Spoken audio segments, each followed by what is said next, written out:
So good morning, I'm Jane Morgan and welcome to the Lithium Power International Investor Webinar. Last week, the company released an ASX announcement which provided an update on the resource expansion and finance activities of the Maricunga Lithium Brine project in Chile. To run through the update, I am joined by our CEO and Managing Director, Cristobal Garcia Udebro. To ask a question throughout the presentation, please use the Q&A function at the bottom of the screen. And a recording of this webinar will also be available online tomorrow at www.lithiumpowerinternational.com. I will now hand you over to Cristobal to run through the release. Hello, everyone, and thank you for joining us today. As Jane mentioned, last week we provided an update to the market on the Maricunga status. And actually, we had a very positive news. The latest drilling program has been completed. We drilled more than 2,000 meters at the Old Good concessions for the stage 1, with very positive results. All those 5 drill holes reached the 400 meters target depth. We had a lithium concentrations that were very similar, so we basically confirmed that what we expected with the very continuous, chemistry of the salar down to 400 meters. Lithium concentrations were on average almost a little bit less than 1,000 milligrams per liters, with maximum amounts of higher than 3,000 milligrams per liters. And of course, all the ratios, which are the important things when you are or are expecting to produce lithium carbonate, all the ratios between lithium and other impurities like calcium and magnesium, boron, etc., were exactly the same as what we were expecting. So basically, the whole production process now it's almost closed, and the only thing we are waiting is for GEA in Germany to finalize the basic engineering. So having said that, the important news on this is that having this drilling program complete will lead us to a significant increase on the resources of the stage 1 that we're just expecting for the final results on the drainable porosity coming from the GSA labs in Tucson, Arizona, during probably the next 15 days, but we're expecting to issue this updated resource report during the first, by the beginning of September, more or less. Okay. Now, having said that, it's like I said, this is a very important news for the project. That increase on the resources we expect to be in the range within 1.5 to 1.8 times, more or less. Now, on the rest of the DFS update for the stage 1, Worley is working and advancing in a very good way, as expected. A lot of items on the capex of the project are being optimized now, and some opportunities of improvement, meaning that will have some impact, some positive impact on our capex in the future, have been identified. Same thing with GA, like I said, they are way more advanced than the rest of the areas. Basic engineering is almost finalized. We expect for that to be ready by the end of August. And immediately after that, which is something that links with our financing activities, immediately after that, we will replicate again our production process at the GA labs now in France, as to be able to produce again lithium carbonate battery grade. Please remember that the first time we produced, the first time we produced lithium carbonate was in 2018. We reached a 99.5% purity by then. That was our first sample.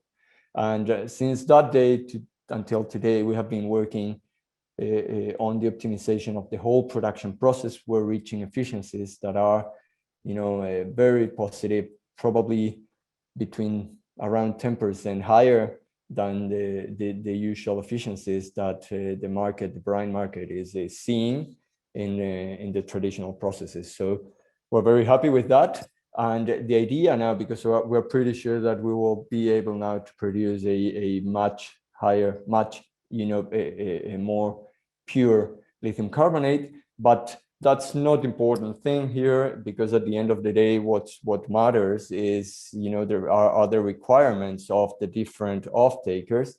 And for us, now with the agreement with Mitsui, which is going to be probably our principal off-taker, the idea is to be able to give Mitsui a wide range of product quality as to meet the different requirements from different customers, potential customers in the future. And of course, that will give you a bigger spectrum of customers. Now, and the rest of the things, like I said, we are expecting for this resource update by the beginning of September, and that will serve as the base for the update of the reserve estimation, which is going to be part of the DFS update, which we continue to expect for that to be ready by the beginning of November. Now, on the financing activities side, we have been receiving, after the release of this MOU with Mitsui, we speeded up things with our advisors, and we have been receiving some preliminary indications, very positive indications of interest from different financial institutions, both public or formal financial institutions, and also private funds, which are, like I said, very interesting in terms of what will be the final financial structure of this project. Now, in this regard, it's very important, of course, the Mitsui agreement will serve as a base of this and of all this, as the offtake is a very important and is an integral part of this financing structure. And of course, the more strong the balance sheet of your off-taker is, the better for any group of financial institutions.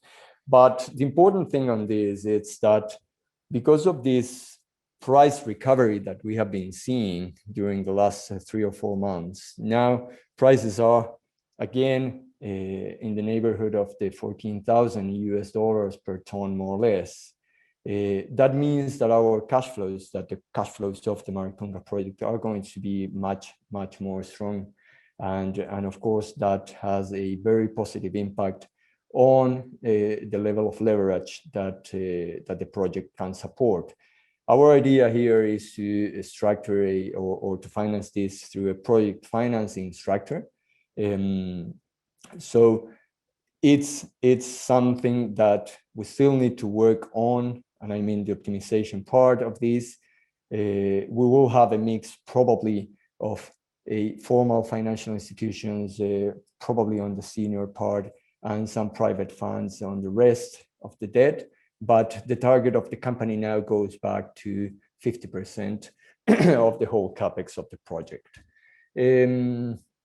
Now, on this side also, and because this is something very important to speak about again, sustainability have been in the center of this project since the beginning. We are, and it's basically why this project has have so much support from all the political sides here in Chile, and now we are formalizing this whole process. We're in the process to select an advisor to basically certify this whole ESG process that we have. Remember that on the social side, this project has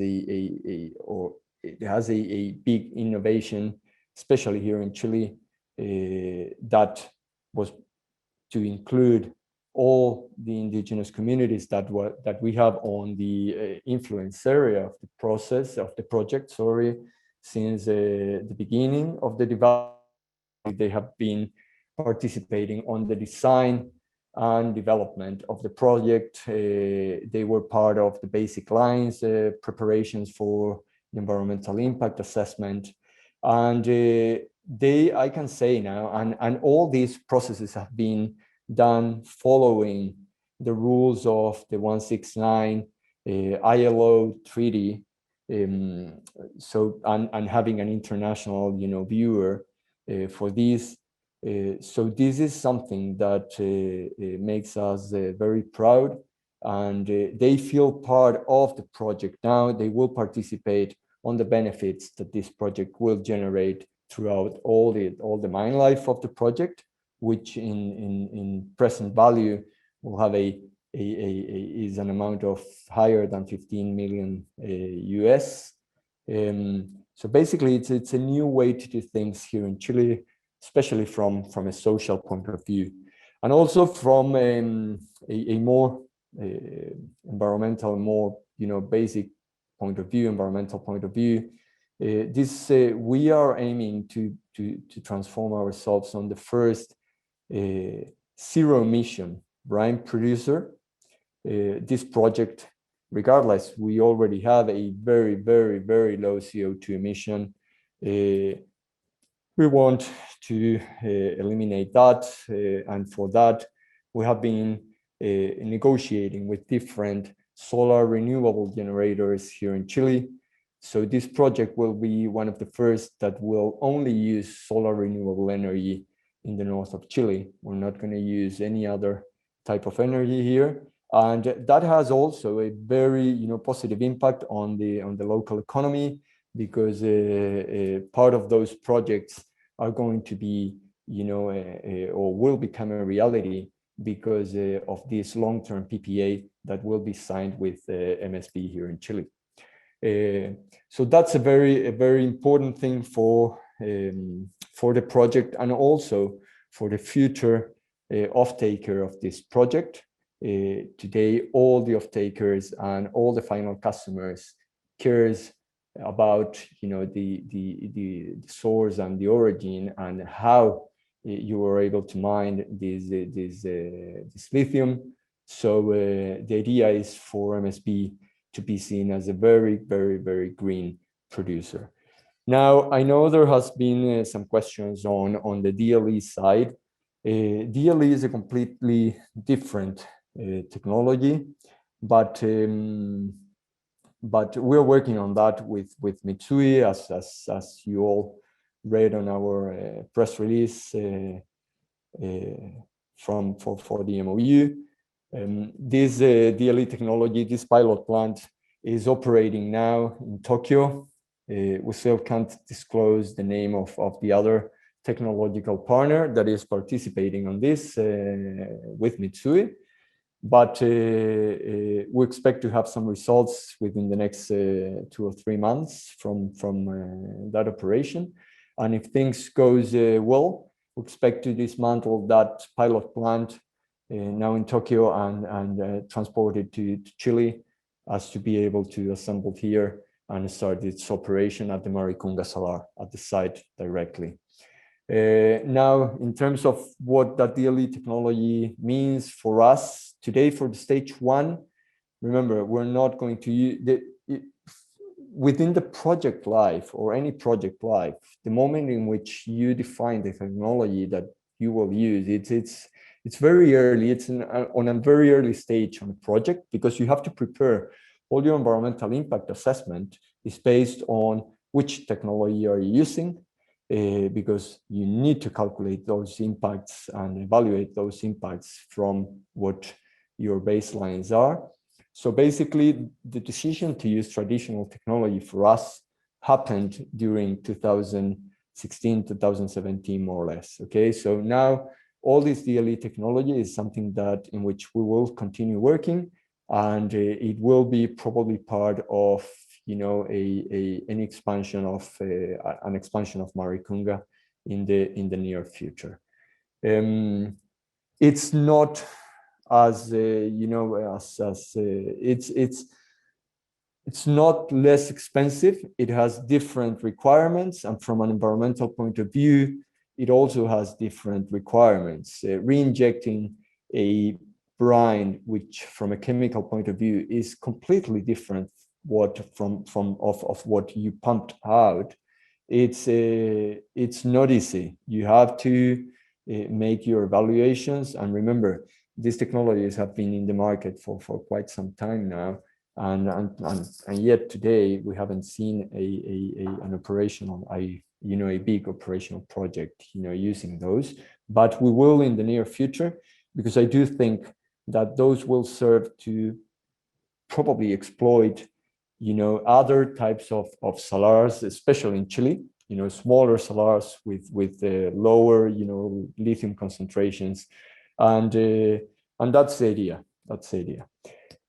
Now,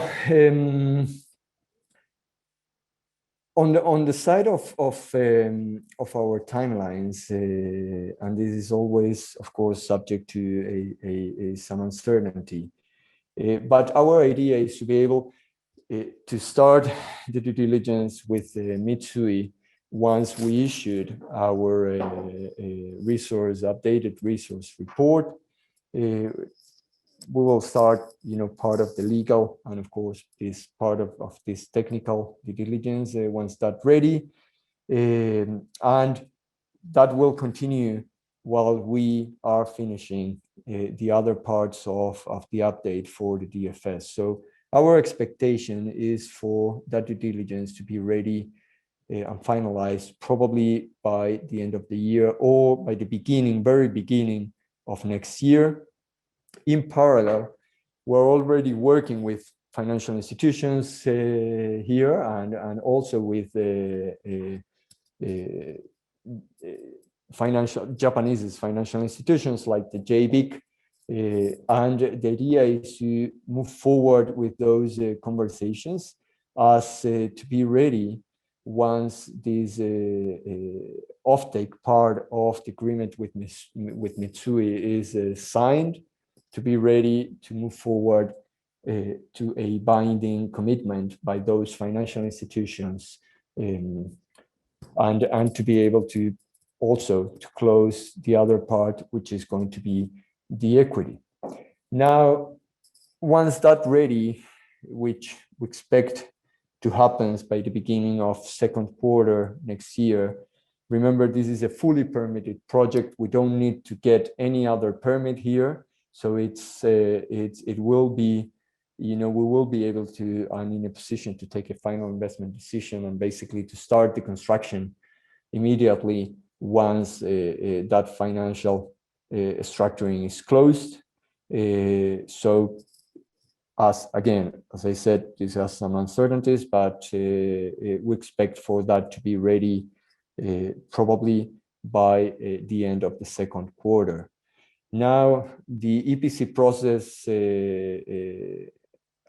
we need to resume that, the whole process. Remember, that process was almost closed by the beginning of last year, because before the COVID started, we had two proposals from Bechtel and from a consortium led by Worley.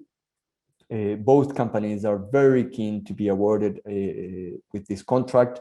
In fact, we have been receiving a lot of calls from them, and offering, some issues like participating on the risk of the project by starting the detail engineering, which is the first part of any EPC process, early. Now, the idea is to also advance with them in parallel with all these closings, and to be ready to be able to, once we close the financing, we want to be very serious with that. So once we close the financing, to be able to award the contract and, declare the construction. Now, also something that I know it's a concern for everyone is our IR program. By the beginning of the year, and once we started, we decided to start to move forward with this tax strategy last year. We started working on a new investor relation plan, which is a very, a solid one. We hired Jane Morgan and also Arrowhead in the US us to cover, to have a bigger a coverage everywhere. We have been the main issues there. We have been working at full speed. We also incorporated an investor relation manager in the Sydney office, and we have been working especially on what will be the new set of marketing materials of the company, which is going to be now has a new message and also highlighting a kind of different things to the very technical things that you saw on the original presentation and the one that we already have. Now this IR program has a lot of areas. We have broker road shows. In fact, in the US, we already started that non-deal roadshow like a couple of months ago. We have had more than 30 meetings as of today. Part of those meetings have become new shareholders of the company, and the reception has been very, very good. People actually, are kind of surprised of the level of advance of Maricunga, especially compared to other projects. So reception has been, very positive. Also, investor webinars. This is something that we expect to repeat and do on a continuous basis within the next months. Media interviews, just for you to know, we had this as an example. We had this Osby's interview last week. You will see this week an interview also from Bloomberg, and a lot of interest have been appearing for the Maricunga project during the last 30 days. And of course, international meetings, which are very, very important. Part of, you all know that, and because the public records, the public register, you can see that we had, Regal, which was one of our major shareholders, which passed from a position of 40 million shares to less than 15 million today. But at the same time, we had Republic increasing their position. David Hannans, which is our chairman, also increasing his position in the company. And also part of these private funds with which we have been talking during the last couple of months have been acquiring part of those shares, and all of them wants to continue, acquiring a little bit more and building, a bigger and stronger positions on the share. So that's on the IR fund.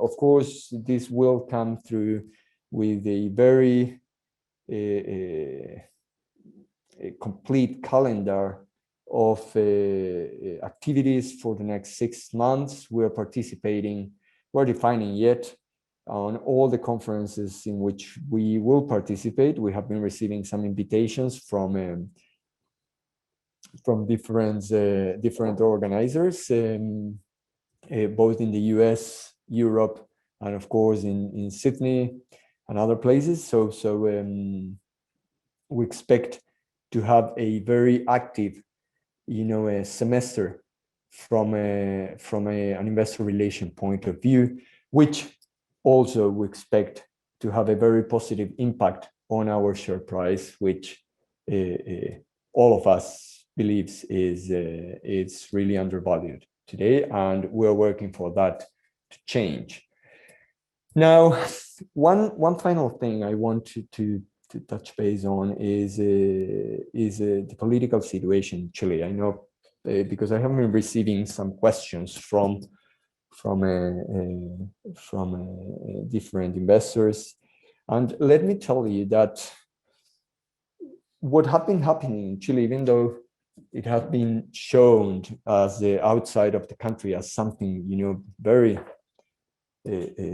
very negative, and even I have read a lot of fatalistic news out there.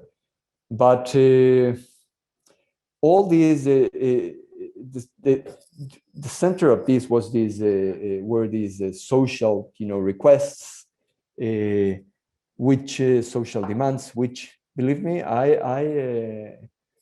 I'm agree with those. I think the country have been growing for the last 40, 45 years at a very rapid pace. We are very near to become a developed country, which is, kind of far from what the rest of our South American neighbors can say. And these things, it's are not new. These things are things that you have seen on all the other, sort of developed process of each one of the countries in everywhere in the world, where people, go out and is more empowered. They want to be listened, and this whole new constitution in which we're already working, I really think it was something necessary. I think the country needed, to have peace again. And the most important or the most positive part of all this is that more moderated, politicians have been appearing. I do think, and this is a personal opinion, of course I can be mistaken, but I do think, and I really expect that the new president of the country, which will be, elected by the end of the year here, and will start its administration next year, it will be a Democrat probably. So it will be someone much more moderated, and which will have more leadership, and probably we will see again the country, going back to this growth that we have been used to for the last 40 years in Chile. Probably, and again, this is a personal opinion, probably I do think that the next president of the country will be, the president of the Senate here in Chile, which is a lady, which is very smart. She knows us very well. And again, like I told you, this is a project that have been doing things in a very different way, especially with the people. So we have been receiving some recognition from all the political sides in the country, which is something very good. But again, from a political point of view, I'm very positive that the country will have again a long period of peace, and that this new constitution, that it's not going to be ready before a year and a half or a couple of years from now, but that this new constitution, it will be something very good for the country. A lot of discussions have been happening around the mining industry. All of them, and please be very clear on this, all of them are really focused on the copper industry, and not even in the copper industry as a whole, but on the top 3 or 4, copper minings here in Chile, BHP, Anglo, Antofagasta, etc. So for the lithium, it's probably the rules are not going to be, something significant. But again, reason is again back on the political, environment in the country, and I do think that we will have a very positive, future, and with a lot of peace, which is what the country needs. These extremes are always bad on any, and this is again my opinion, are always bad on anything, extreme right, extreme left. The country needs something more balanced. We need more equilibrium on different things, and start thinking on the future of the country again with reality, and reasonability. So that's on the side of the political situation in the country. And again, we're really, excited for what is ahead of us for the second semester. We'll have a lot of work here in Chile, finalizing the update of the DFS. I'm moving forward with, towards closing this financial structuring as to be able to take to start the construction of the project, hopefully by mid-year next year. So, Jane. Thank you for that, Cristobal. We've had quite a few questions come through, so I'll jump into them. So what is management's opinion of direct lithium extraction? It seems it could be a process that could reduce CapEx spend as well as ESG risks of Maricunga. Okay, I already, commented something about this, but no, it's a different project. Direct lithium extraction at the end of the day, consume more water, consume more energy. You have to re-inject, which is something that it's not easy, especially if you are not the owner of the whole salar, because remember, a salar is a dynamic system. So basically, it's not like traditional mining where if I make a hole, I'm not going to affect my neighbor.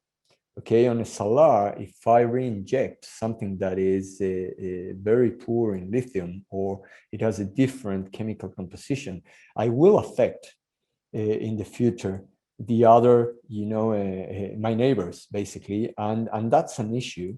But also from a CapEx point of view, this is not a very, a cheap technology either. Okay, so the good thing is that what you can do is that you can build a much more smaller project with this technology. You don't need to have a sort of a base size as for the project to be economically viable. Okay. But again, well, of course, efficiency is higher on from a certain point of view, but you have these environmental issues, which at the end, the project looks very, very beautiful on Excel sheet, but it's different. Reality is a little bit different, and when you have to when you have to speak about the permitting. This is not easy with direct lithium extraction. You have to, is something very new. You have to educate the authorities also. And it's a long way yet, but we think it can be very, very, attractive to have both in the future, which is why we're working with Mitsui. And again, this is not going to affect the capex of the stage one, because the decision on which technology we're using was taken 4 years ago, okay, before preparing our environmental impact assessment. Thank you. This one's come through a few times actually. So does management plan to list LPI on a larger stock exchange, such as one of the ones on the US? Yeah, that's a good question. And the answer is we are always evaluating those alternatives. And this is part of the whole financing structuring process. If we think it's something positive for our shareholders, we will. We have been evaluating different alternatives already. And of course, those have some costs, but we think those are also will let us to have a bigger exposure and make more accessible the share of the story of LPI. Thank you. Again, quite a few questions on Mitsui. So we are now 60 days past the initial non-binding MOU with Mitsui. So when can we expect an outcome of this non-binding agreement? Well, I think we already answered that question. We're expecting to start the due diligence. We need to have the updated of the information ready, and we expect to do that by the beginning of September, once we issued our updated resource report. So that's when we are expecting to start this due diligence, and probably, like I said, we expect to find and for this agreement to become binding by the very beginning of next year. Okay, and so from previous announcements, we will see Q3 drilling at Greenbushes. So have we started to mobilize drill rigs for Greenbushes, or are we going to be mobilizing drill rigs this quarter? Yeah, that's an interesting question, and we have been doing a lot of things there. So you know what, Andrew Phillips, LPI's CFO, it's also on the line, and I think Andy is the best one to answer that question. Andy? Okay, Isabel. Hi guys, good question, and I'm going to tell you where we are with Greenbushes. The last quarter we did quarter report. We said that we would be starting with our POW approved by the department. That POW had a condition that we could only do drilling off the tracks that they're already established. So what we have done over this last few weeks, or not few weeks, few months, we've gone through and re-identified the spots or the places we want to have the pads for the drilling program, and they've been now identified. Under the conservation management plan that we have got approved by the state government, we can't drill there due to dieback concerns in the winter months because of the fact of the fear of spreading dieback around the forest. So we have identified the places we're going to drill. We've asked for quotes from drilling companies for this drilling program, and we expect to start this drilling program in late spring of this year. That's for the East Currab prospect. We've also about to finish an announcement which will go out to the market probably this week on other aspects of the Greenbushes area. The key one that we're looking at now is the Blackwoods prospect, which is south of our other explored areas, and we will be announcing a program around that later on this week. I've got in front of me now a draft announcement for board approval, and so expect the next couple of days something out of the marketplace. So yeah, that's where we are. We've been the final thing on that is part of the CMP, the conservation management plan. We need to do a fauna and flora survey as well, which we're working through that part of that. So it's a very large bit of land, and we're working. There's 3 specific areas of that land which we're working through. 2 of them are owned by the state forest, and the third one, which is the Blackwood, which we will be announcing something on that over the next couple of days, is probably owned land. So we've got more flexibility as far as access, but we need to get access firstly approved or agreed to with the. So once we get the access from the landowners, then it's much less limitations as far as conservation management plans and that kind of thing. So we're working through that now with primarily 3 landowners to get access into their land. So that's a bit of an update, guys, on Greenbushes and WA. But there'll be something out in the marketplace probably the next 2 or 3 days once I get board approval for this announcement. Okay, back to you, Jane. Before the next question, I want to complement something on the next steps of the Maricunga project. Just for everyone to know, if once we take the construction, the decision to start the construction, the first thing you do is you work on your detailed engineering, which usually takes around 3 or 4 months, which is basically the most important part of the whole thing, because that's where you define all the details of the different parts of the project, and where you decrease down to no more than 3 to 5% the contingencies on the capex. We really want to be very responsible on the definition of the capex. I don't think anyone wants a history like I don't know, some examples that we have seen in the market, for example, Nemaska, where they make a huge mistake on the capex of the project, and at the end of the day, the ones that are more hurt are the shareholders, not the debt holders. So once you finalize your detailed engineering, which is all part of the EPC, you start the construction. The first and most important task there will be the construction of the ponds, which is started immediately. That will take around 20 months in total. Remember, we will be building more than 7.5 million square meters of ponds. The first set of ponds, once you build the pond, you start filling it immediately. So the first set of ponds will be ready probably within the next 12 by the first 12 months of the construction. And the plant assembling, it starts by the second year. It's very fast, but you need to have your first set or your first stock of brine for processing on the plant.